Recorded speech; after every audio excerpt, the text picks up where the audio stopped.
সকালবেলা ঘুম থেকে উঠেই দেখি মা এত এত কাঁচা আম নিয়ে বসেছে আমের আমসি দিবে বলে।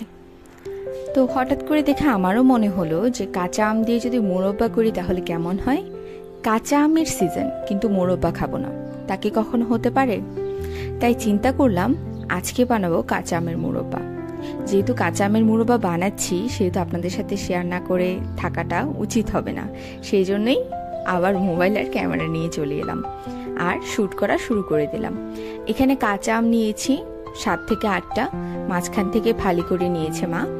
তো যেহেতু সকালবেলা কেটে রেখেছিল, সময়ের অভাবে আমার মোরব্বা বানাতে বানাতে পরদিন সকাল হয়ে গিয়েছিল, মাঝখানে 24 ঘন্টায় কাঁচা আমগুলোতে দাগ পড়ে গিয়েছে। তো যাই হোক, কাঁচা আমগুলোকে নিয়ে আমি কাঁটা চামচের দ্বারা আগে ভালো করে থেতো করে নিলাম কাঁচা আমগুলো। তারপর যতটা ভালো করে সম্ভব কাঁচা আমগুলোকে ধুয়ে নেওয়ার ভালো করে ধুয়ে নিয়েছি। এতে কাঁচা আমের যা কষ ছিল সবকিছু একসাথেই বেরিয়ে গিয়েছে।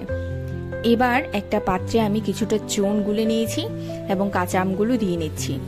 ওভারনাইট থাকবে এটা এভাবেই, তাতে করে কাঁচা আমগুলো শক্ত হয়ে যাবে, নরম নরম ভাবটা কমে আসবে, আর অবশ্যই এর থেকে আরো ভালো করে কষটাও কেটে যাবে।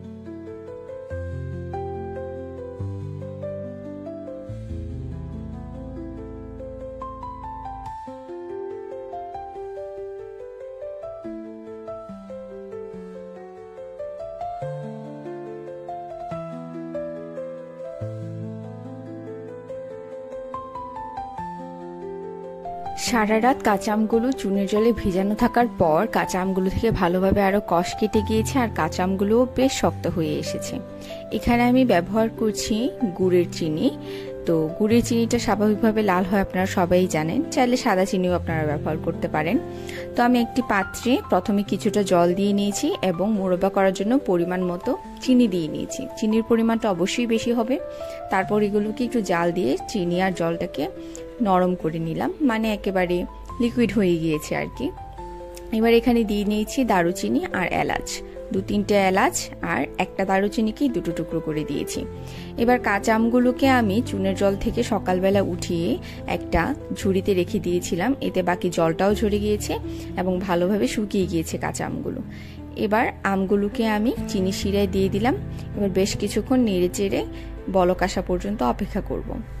তো দেখতে দেখতে বলকও চলে এলো। একটা জিনিস অবশ্যই আমের মোরব্বা বানানোর সময় আপনাদের খেয়াল রাখতে হবে, সেটা হলো আমের মোরব্বা যেন খুব বেশি পরিমাণ শিরায় জাল না হয়, তাতে একেবারে নরম হয়ে গলে যাবে। আর আম যেহেতু টক সেহেতু আম থেকে অনেকটা পানিও ছাড়বে, তাই অবশ্যই আপনাদের মাথায় রাখতে হবে আম থেকে পানি ছাড়ার পর লিকুইডটা ঠিক কতটুকু হচ্ছে।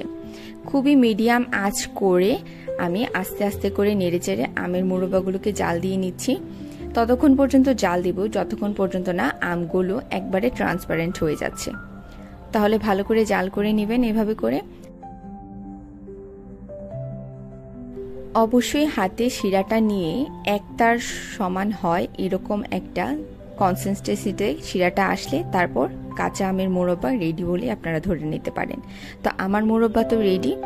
আজকে চিন্তা করেছি এই মোরব্বাগুলোকে আমার দিদিমার হাতের একটা জারে রাখবো। এই কাঁচের জারটা কেমন বলেন তো? খুবই ট্রেডিশনাল আর সুন্দর মায়াবতী, তাই না? তো কাঁচা আমগুলোর মোরব্বাটাকে আমি রেখে দিলাম সাইডে, ঠান্ডা হওয়া পর্যন্ত অপেক্ষা করব। এবার জারে ঢুকিয়ে নিচ্ছি আর তারপর এভাবে সংরক্ষণ করে দেব।